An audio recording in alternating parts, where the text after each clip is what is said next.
नमस्कार, आदाब, सत श्री अकाल। आज से घटना चक्र की सीरीज मैं चालू करने जा रहा हूँ और डेली लगभग 30 से 35 क्वेश्चन इस सीरीज में लगाए जाएंगे आपको। और आर ओ का जो सबसे महत्वपूर्ण टॉपिक है जिससे 10 क्वेश्चन फिक्स होते हैं वो है एनवायरनमेंट इकोलॉजी। उसी से मैं स्टार्ट करूँगा। और घटना चक्र पूर्वावलोकन की लेटेस्ट सीरीज जो है वो ये है, और इसको आप जरूर देखें, क्वेश्चन आंसर फॉर्म में रहेगी, और अपनी तैयारी को बूस्टअप करें। Thank you. है जो आप देख सकते हैं कि पर्यावरण से अभिप्राय क्या है। ऑप्शन ए है भूमि, जल, वायु, पौधे एवं पशुओं की प्राकृतिक दुनिया जो इनके चारों ओर अस्तित्व में है। ऑप्शन दो है उन संपूर्ण दशाओं का योग जो व्यक्तियों को एक समय बिंदु पर घेरे हुए होती है। ऑप्शन तीन है भौतिक, जैविक एवं सांस्कृतिक तत्वों की अंतःक्रियात्मक व्यवस्था जो अंतः संबंधित होती है। और ऑप्शन डी है उपयुक्त सभी। तो यहाँ पे ऑप्शन डी जो होगा वो सही आंसर होगा। ठीक है, नेक्स्ट प्रश्न हम लोग देखते हैं। पर्यावरण किससे बनता है? ऑप्शन दिया है जैविक जीवीय घटकों से, बी भू आकृतिक घटकों से, सी अजैव घटकों से, और डी उपयुक्त सभी से। तो पर्यावरण में जीवी घटक भी होते हैं, अजीव घटक भी होते हैं, और भू आकृतिक घटक भी होते हैं। तो ऑप्शन डी जो है वो राइट ऑप्शन हो जाएगा। नेक्स्ट क्वेश्चन है कि सामान्यतः पर्यावरण को निम्न प्रकार से वर्गीकृत किया जा सकता है। निम्नलिखित में से कौन सा एक इस वर्गीकरण का अंश नहीं है? पहला है परिचालन पर्यावरण, दूसरा है भौतिक पर्यावरण, तीसरा है सांस्कृतिक पर्यावरण, और चौथा है जैविकीय पर्यावरण। तो भाई परिचालन पर्यावरण भी होता है, भौतिकी पर्यावरण भी होता है, और जैविकीय पर्यावरण भी होता है, लेकिन सांस्कृतिक पर्यावरण जो है वो इसका अंश नहीं होता है। तो यहाँ पे हम लोग नेक्स्ट प्रश्न पे जाते हैं। कथन और कारक, स्टेटमेंट और एजम्पशन का क्वेश्चन है। पहला प्रश्न जो है उसका कथन दिया हुआ है कि सतत विकास मानव समाज के कल्याण हेतु महत्वपूर्ण है। ये स्टेटमेंट है। और रीजन उसका दिया हुआ है सतत विकास से अभिप्राय ऐसे विकास से है जो भावी पीढ़ियों की जरूरतें पूरी करने की योग्यता को प्रभावित किए बिना वर्तमान समय की आवश्यकता पूरी करे।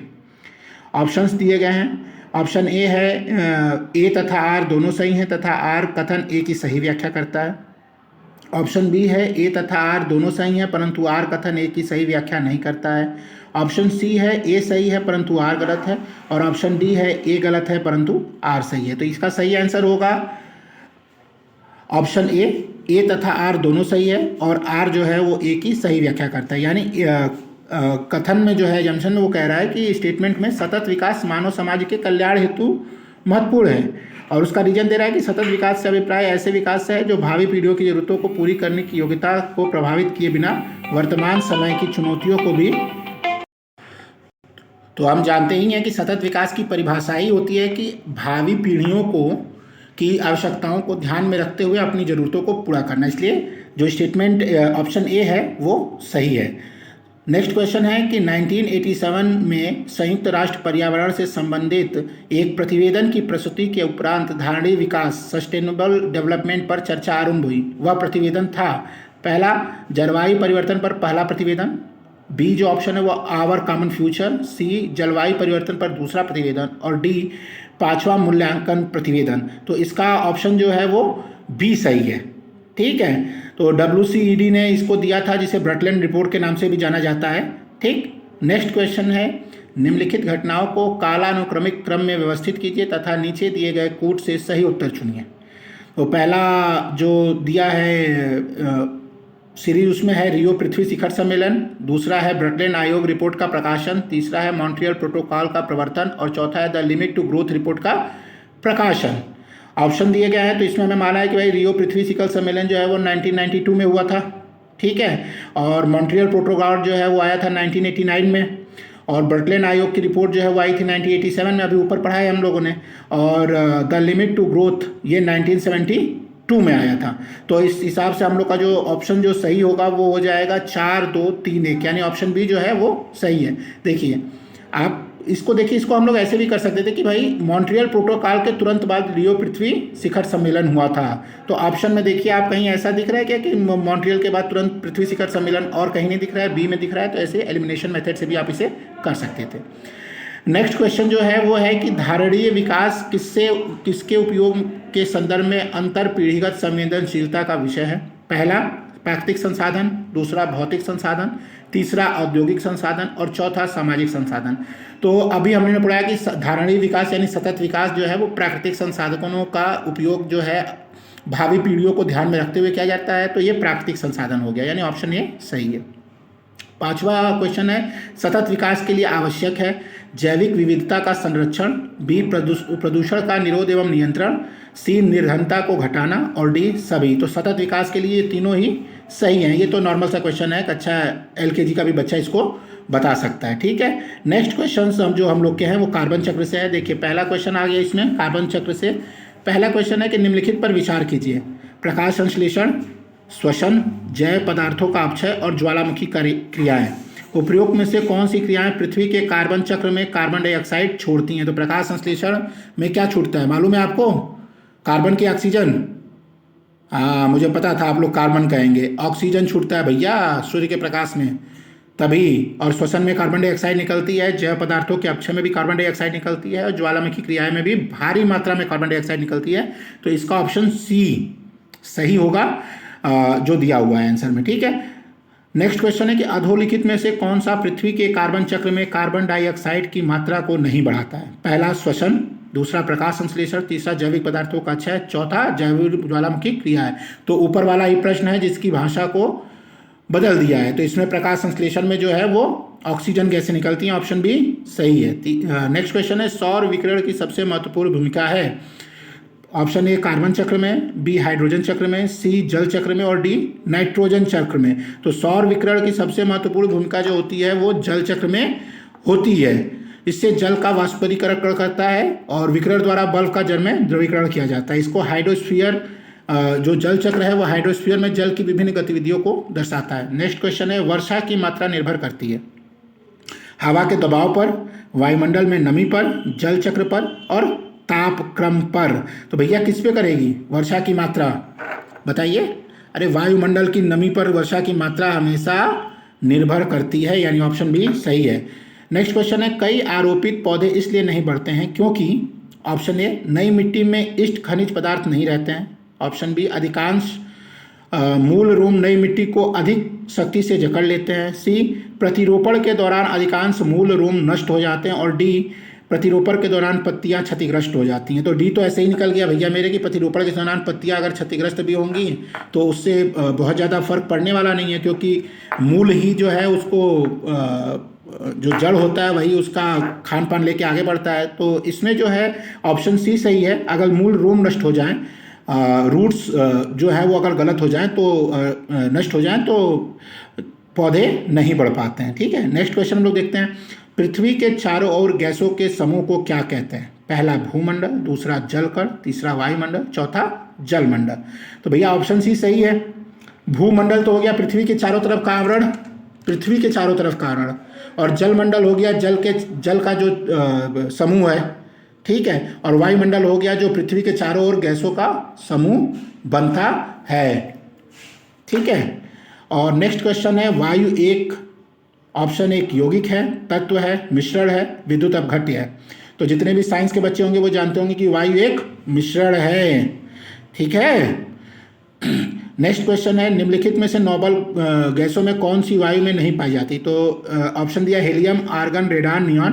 केमिस्ट्री जिसने पढ़ी होगी उससे मालूम ही होगा, नहीं भी पढ़ी होगी तो यहाँ मैं बता देता हूँ कि रेडॉन जो है वो वायुमंडल में नहीं पाई जाती है। नोबल गैस जो है वो इनर्ट गैस से अक्रिय गैसों को कहा जाता है।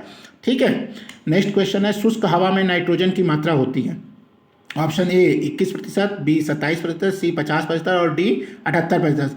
एनसीईआरटी में क्यों कहता हूँ पढ़ने के लिए, देखिए यहाँ पे जो एनसीईआरटी की भूगोल है कक्षा 7 की उसका डायरेक्ट क्वेश्चन ये है चैप्टर 2 का कि भैया वायुमंडल में नाइट्रोजन की मात्रा कितनी है। 78% होती है, इसलिए मात्राओं को भी याद रखना है। यहाँ एक चीज़ मैं बताना चाहूँगा कि हरियाणा पीसीएस 2021 में एक क्वेश्चन आ गया था कि वायुमंडल में आर्गन की मात्रा कितनी होती है, और एक क्वेश्चन आया था कि बॉडी में कैल्शियम की मात्रा कितनी होती है। तो ये सब छोटी छोटी माइन्यूट चीज़ें हैं जो 7 और 8 की एनसीईआरटी में मिलती है, उसे भी हमें ध्यान देते हुए चलना है।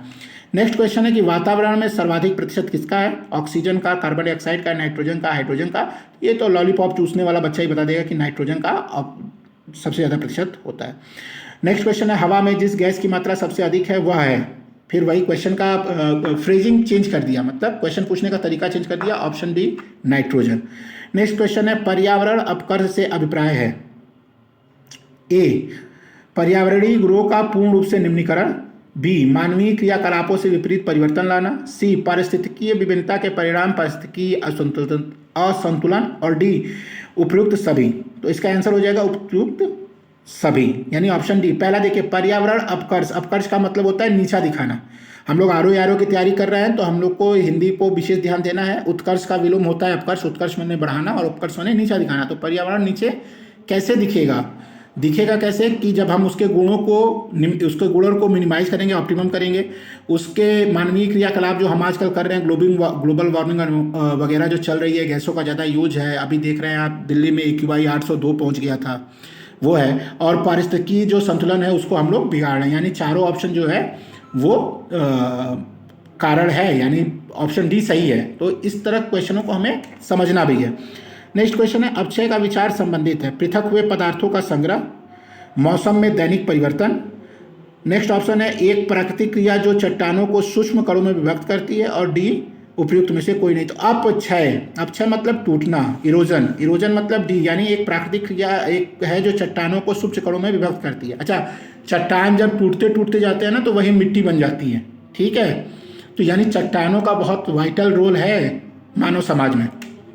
नेक्स्ट क्वेश्चन है कि निम्नलिखित में से किस एक का संबंध पर्यावरणीय सुरक्षा से नहीं है? ऑप्शन ए है धारणीय विकास, बी है गरीबी कम करना, सी है वातानुकूलन, और डी है कागज के थैली का प्रयोग करना। तो देखो धारणीय विकास तो चाहिए ही, सतत विकास भाई, आप भावी पीढ़ी को हमें कुछ ना कुछ तो देना ही है। वातानुकूलन जो है उसका भी संबंध है पर्यावरणीय सुरक्षा से। कागज़ की थैली हम प्रयोग करेंगे तो वो भैया जो है उसका मिटिगेट हो जाएंगे, वो ख़त्म हो सकती हैं। प्लास्टिक की थैलियाँ बहुत जल्दी ख़त्म नहीं होती हैं। लेकिन गरीबी कम करना इसका कहीं से भी आंसर नहीं हो सकता, इसलिए ऑप्शन बी सही है। देखिए नेक्स्ट टॉपिक है जो घटना चक्र में दिया है वो धारणीय विकास है, और ये बहुत ही महत्वपूर्ण टॉपिक है यूपी PCS के लिए। अभी हर साल लगभग 2 क्वेश्चन तो SDG गोल से आते ही हैं, ठीक है। तो हम लोग शुरू करते हैं। इसका पहला क्वेश्चन है कि निम्नलिखित कथनों पर विचार कीजिए। धारणीय विकास लक्ष्य SDG सस्टेनेबल डेवलपमेंट गोल्स पहली बार 1972 में एक वैश्विक विचार मंडल थिंक टैंक ने, जिसे क्लब ऑफ रोम कहा जाता था, प्रस्तावित किया था। और दूसरा है धारणीय विकास का लक्ष्य 2030 तक प्राप्त किया जाना है। कौन सा सही है? तो पहला देखो 2015 में चालू हुआ था, 15 सालों के लिए SDG लाया गया था, उससे पहले MDG था। कमेंट करके बताइए कि MDG का कितना टाइम पीरियड दिया गया था। तो दूसरा तो सही है, ठीक है। लेकिन पहला किया है कि भाई 1972 में स्टॉकहोम कन्वेंशन हुआ था, उसमें कहीं भी SDG का जिक्र नहीं था। SDG का पहला जिक्र 2012 में Rio+20 में हुआ था, ठीक है। तो यहाँ हमने देख लिया कि ऑप्शन 2 केवल सही है, इसलिए ऑप्शन बी इसमें राइट है। दूसरा क्वेश्चन है कि सतत विकास लक्ष्य 2017 के सूचकांक में भारत का कौन सा स्थान था? तो उस समय का करंट है, तो ये बहुत ज़्यादा इंपॉर्टेंट नहीं है। अगर आपको मालूम है तो कमेंट करके बताइए। तीसरा क्वेश्चन है कि निम्नलिखित में से कौन सा राज्य भारत की धारणीय विकास लक्ष्य सूचकांक 2019-20 के शीर्ष 5 राज्यों की सूची में नहीं है? उस वक्त के करंट का क्वेश्चन है, तो इसका ऑप्शन जो है वो गुजरात है। ये हम लोग के लिए रेलिवेंट नहीं है। अभी जो आएगी रिपोर्ट भारत सरकार की मिनिस्ट्री ऑफ इन्वायरमेंट की, उसका हमको रखना है ध्यान, और वो मैं कराऊंगा अभी इन्वायरमेंट का आपको। नेक्स्ट क्वेश्चन है कि नीति आयोग द्वारा हाल ही में जारी SDG लक्ष्य इंडिया सूचकांक 2019 के अनुसार कौन सा राज्य प्रथम स्थान पे? तो उस वक्त केरल था। अभी जब हम लोग का पेपर होगा तो उस वक्त मैं नीति आयोग का SDG इंडेक्स कराऊंगा आपको। 5वां है धारणीय कृषि सस्टेनेबल एग्रीकल्चर का क्या अर्थ है? ऑप्शन ए है आत्मनिर्भरता, बी विश्व व्यापार संगठन के मानकों के अंतर्गत कृषि निर्यात या आयात कर सकना, सी जो है भूमि की इस प्रकार प्रयोग करना कि उसकी गुणवत्ता अक्षुण्ण बने रहे, और डी है कृषि प्रयोग के हेतु अप्रयुक्त भूमि को प्रयोग में लाना। तो देखिए इसका ऑप्शन जो है वो सी सही है, क्योंकि देखिए धारणीय विकास, देखो कहाँ चला गया यार, क्योंकि क्योंकि धारणीय विकास का मतलब ही होता है कि भैया भविष्य को भावी पीढ़ी को देखते हुए अपना विकास करना। तो ये यहाँ पे ऑप्शन सी सही होगा। वीडियो को देखने के लिए थैंक यू। चैनल को लाइक करिए, शेयर करिए, सब्सक्राइब करिए और अपने विचार जो है वहाँ कमेंट करिए। Thank you very much.